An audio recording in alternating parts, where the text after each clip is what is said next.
hay una pregunta que define muchísimos caminos en la vida, y es, ¿qué precio estamos dispuestos a pagar por la libertad? Y no hablo solo de la libertad de dinero, sino de la libertad de tiempo, y súper importante, de la libertad de salud. Para entender mejor esta idea, hoy vamos a clavarnos en la historia de Rafaela Santiago.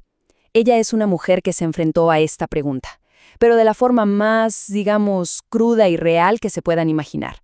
Su historia nos enseña qué significa de verdad eso de pagar el precio. A ver, para entender la dimensión de su decisión, tenemos que ver de dónde venía. O sea, antes de que se le presentara cualquier oportunidad, su vida era una rutina implacable de trabajo sin fin y una presión económica que, de verdad, asfixiaba. Miren, su día a día era una locura. Se levantaba con el sol para cuidar a 15 bebés al mismo tiempo. Imaginen esa tarea. Era tan pero tan intenso que a veces ni siquiera le daba tiempo de ir al baño. Pero eso no era todo. Cuando terminaba, se iba a limpiar casas y patios gigantes. Y los fines de semana, nada de descanso. A seguirle. Y claro, todo ese agotamiento físico tenía un eco, un impacto profundo por dentro.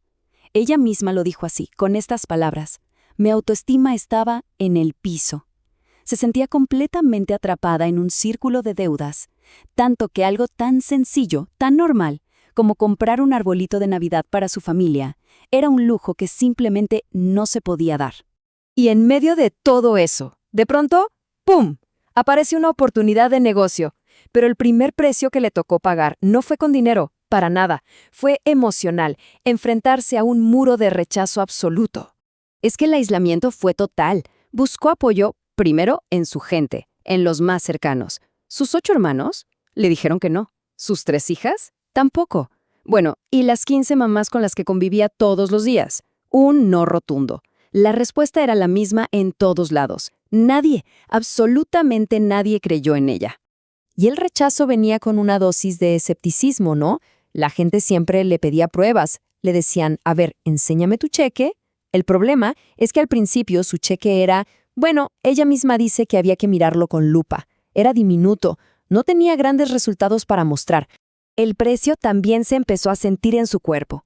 El miedo, la ansiedad que le daba tener que hablar en público, eran tan, pero tan fuertes que le daban unas migrañas terribles. Incluso llegó a vomitar antes de sus presentaciones. Era una lucha interna y física brutal. Así que, frente a ese muro de rechazo, frente al dolor físico, algo tenía que cambiar. Y cambió.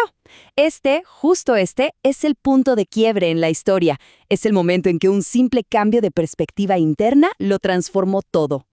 Y ese cambio vino de una historia real sobre el poder del enfoque.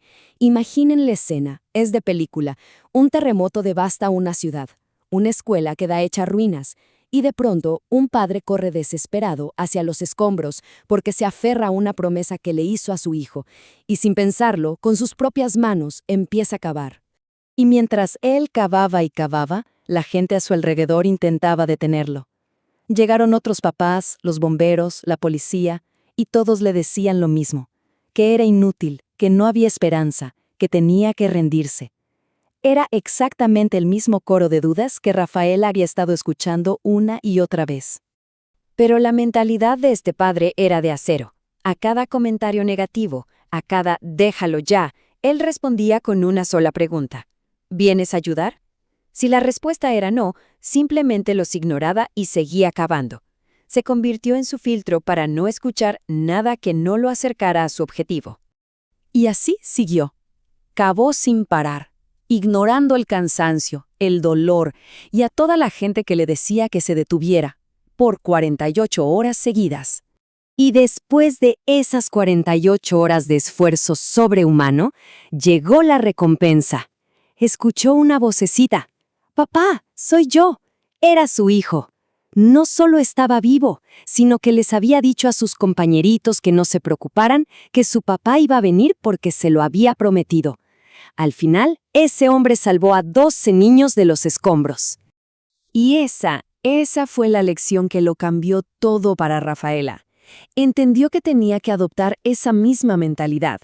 Su nueva respuesta ante cualquier duda o comentario negativo se volvió simple y directa.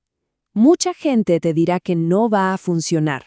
La pregunta es, ¿me vas a ayudar? Si la respuesta es no, entonces hazte a un lado. Bueno, con esta nueva mentalidad de acero, ¿qué creen que pasó? ¿Cuáles fueron los resultados de aplicar esa persistencia, ese enfoque total a su propia vida? El cambio es impresionante. Pasó de tener que despertarse al amanecer por obligación a levantarse a las 10 de la mañana por gusto, de estar hundida en deudas a vivir en abundancia financiera, de no tener ni un minuto para su familia a poder ir a la escuela de sus nietos a celebrar sus cumpleaños con ellos. Y su autoestima, bueno, se convirtió en una mentora segura y poderosa. Pero más allá de lo material, para ella la recompensa más grande fue otra. Fue emocional. Fue poder ayudar económicamente a esa misma familia que al principio no creyó en ella.